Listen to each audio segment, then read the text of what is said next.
Hamdi i takon Allahu Gjeleshanuhu, salavatet qofshin bi Muhammedin sallallahu alaihi wasallam. Gjematin dhe rumë, sot inshallah ta'ala në këtë hutbe pak do të ndalemi në vlerën e kësaj dite të cilën Allahu Gjeleshanuhu e zgjodhi që tjetë dite dalume. Si që tha pejgamberi alayhi salam se Allahu Gjeleshanuhu e zgjodh këtë ditë për muslimanët, si që e patën thot hebrejt të shtunën, e krishter të djelën, gjumaja është e muslimanëve. E gjematin dërum, në ditën e gjuma, tha pejgamberi alayhi salam, Allahu Gjeleshanuhu e krijoi Ademin alayhi salam. Në këtë ditë, thot e shtinin xhenet, dhe në këtë ditë, thot e nxorr, thot prej xheneti, dhe nuk bëhet, thot kiameti në ditë tjetër përpose në ditën e gjuma. E shohim xhemat se fillimi i njerëzimit dhe fundi i njerëzimit do t'jese lidhet me ditën e gjuma. Jo rasisht është e zgjedhët që ditën e gjuma ne ta bëjmë këtë ibadet të madh që është falja e gjumas. Kjo ditë e gjuma që ka gjithë këtë vlerë të madhe, që është sebeb besimtarve musliman që prezentojnë në këtë ditë që falen edhe gjunahet. Si që tha pejgamberi alayhi salam, kush merr tha abdes ose pastrohet merr gusël dhe nisët thot për në xhami dhe hyn xhami, nuk u pengon njerëzive, nuk u shkon njerëzve mbi kokë, po ulet që ati ku gjejnë vend dhe ndëgjon thot hutbën përderisa imami e mban hutbën dhe e falën thot gjuman, do t'i falën thot gjunahet ndërmjet dy gjumave çka i ka bën. Pra çka ka bën gjunahe ndërmjet dy gjumave, Allahu Gjeleshanuhu ja fal atij me prezencën e muslimanit në këtë vend të bekum. E shohëm një segment të kjo hadith që është heshtja gjatë hutbës. Që këtë moment derisa mbahet hutbja, është xhamat rregull që të mbahet heshtje e plot dhe nuk guxon muslimani që shkon në xhuma përderisa mbahet hutbja që të fole. Sa që ulemat e kanë diskutuar dhe namaz sa bën të fale njeri synetet derisa mbahet hutbja. Disa djetarë kanë thonë s'bën të fale, po duhet hunë që ta ngjoje hutbën. E atë shërëndësi i kanë thonë, po të ne, jo që namaz për të fale, ka disa të tillë që edhe në telefon rrinë. Edhe në telefon rrinë dhe nuk e ngjon hutbën. Shikon aty çka ka qit dikush statuse, çka ka postu dikush në TikTok, çka ka postu në Instagram. Edhe me e pyet masande se çka u mbajt në hutbe nuk është as pak aty pari. E xhamat, prandaj deshëm ta diskutojmë çket element të kujdesit gjatë momentit mbajtjes hutbës. Para mendonja xhamat, thot pejgamberi alayhis salam në hadith, thot melaqet ndalen thot në derët e xhamive. Çdo xhami e rruzllojnë toksor, jo vetëm të llokës. Çdo xhami edhe thot i regjistrojnë emrat e atyne të cilët thot vinë në xhami. Melaqet thot i regjistrojnë emrat e secilit që ka ardhur në xhami. E në moment thot kur imami qohet ta mbaje hutbën, thot melaqet i mshelin thot ato tefterët e tyne, edhe ata ulen ta ndjojnë hatibin. Para mendonja xhamat, çfarë nderi, çfarë vlere ka do thot hutbja, sa që edhe melaqet e ndalin regjistrimin edhe ulen të ndëgjojnë do thot hatibin. A ne nuk e ndëgjojmë do thot hutbën, ka prej tyne që rrin telefon gjatë se mbahet hutbja. Dikushi, elhamdullah këtë xhami muhabet nuk bëhet, po ka xhamia xhamat e shon disa vende bëhet muhabet përderisa mbahet hutbja.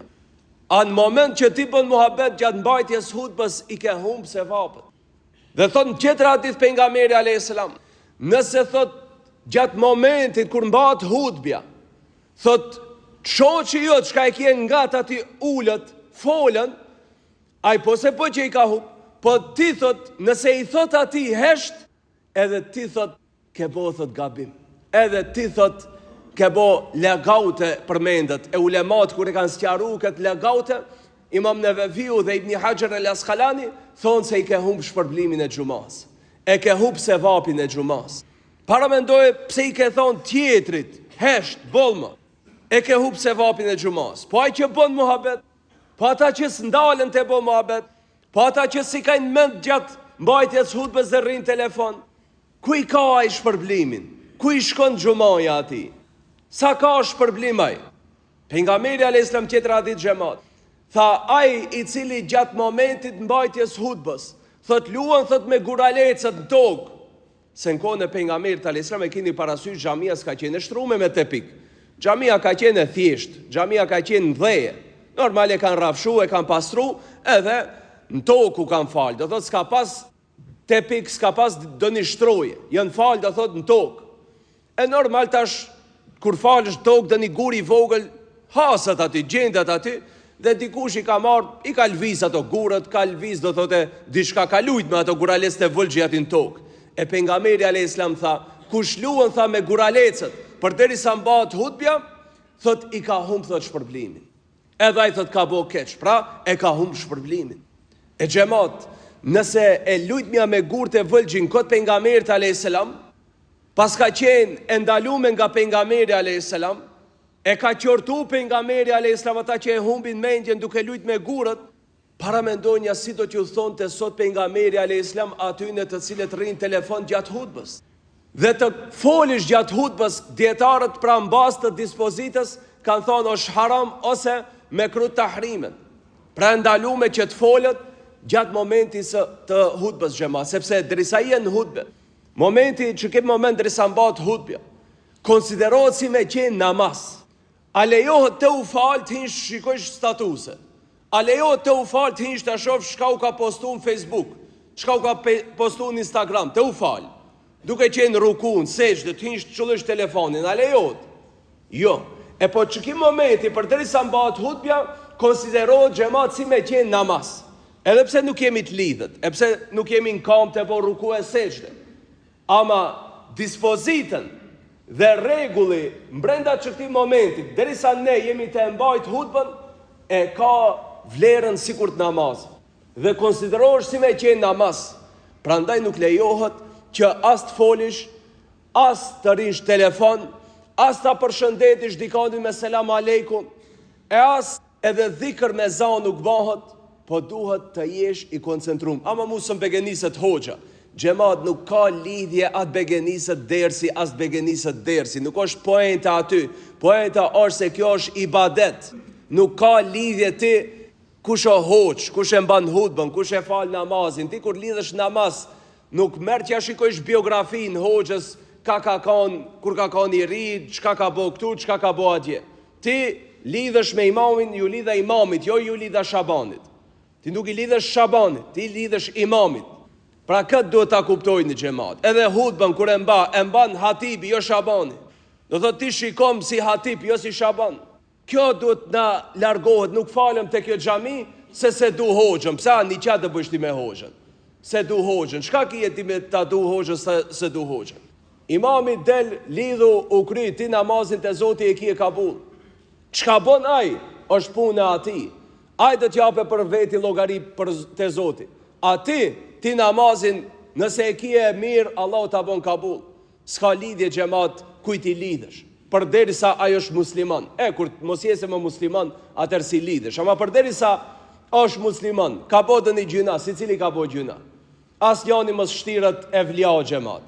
Nëse xhamati, këtë mbanja mend, nëse xhamati lypën, hoq, pa gjunahe, dhe jese pa imam. Po edhe imami, nëse lyp xhamat pa gjunahe, dhe jese pa xhamat. Nuk ka kërkundi as imam pa gjunahe, as xhamat pa gjunahe. E nëse ne lypim dikush tjese perfekt, ta dini se as kush i si plotson kushtet për dalat i për para atëherë.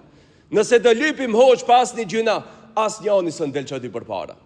E nëse dikush e ka gjet dikundin dynja, hoqë e kom gjet në Pakistan një hoq pa gjuna, e kom gjet në Indonezi, hajde të shkëm t'i bofna krejt gjemat ati, ama s'ka as agje, as kërkundi.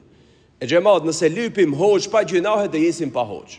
Kështu që, këta kemi parasysh hutbën, kur të mbahet, mëse baj gajle cili e mban. Ti, që këtë moment, është të u bo ibadet, dhe ti koncentrau për ibadetin, jo për kush e mban hutbën. E kjo gjemat letjese, ajo mesazhi kësaj xumaje, që përderisa mbahet xumaja, të jemi të koncentruar xhamat, nuk lejohet muhabeti, nuk lejohet ndëjtmja në telefon, po duhet të ndëgjohet hutbja, sepse ndëgjimi i hutbës është ibadet në vetvete, inshallah Allahu Teala, na bëhet mundshme që kur dajmë këtë kohë, pasi kemi ardhur në xhumë, berëm ta marrim sevapin e plot, e mos bëhet sebeb një punë e vogël që ndoshta ne edhe ta hupim sevapin e kësaj dite të xhumas. Subhanakallahumma bihamdik, ashhadu la ilaha illa ant, astaghfiruka wa atubu ilayk.